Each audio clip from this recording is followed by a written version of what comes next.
Ngayon guys, nagluto tayo ng paborito kasi ni Bunso to, scramble egg. So isang plato yan. Siyempre, na-miss ko yung tuyo na nakababad sa suka. Siyempre, yung ating sibuyas na may kamatis sa itlog na maalat. Siyempre, ang pares talaga niyang tatlo na yan ay ito, yung ating fried rice. Tan tan tan.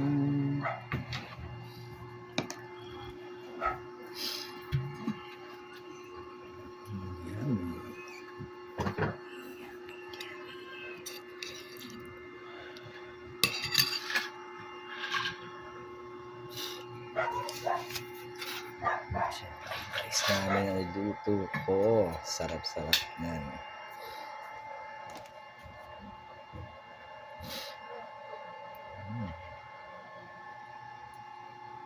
Simple lang yan pero masarap.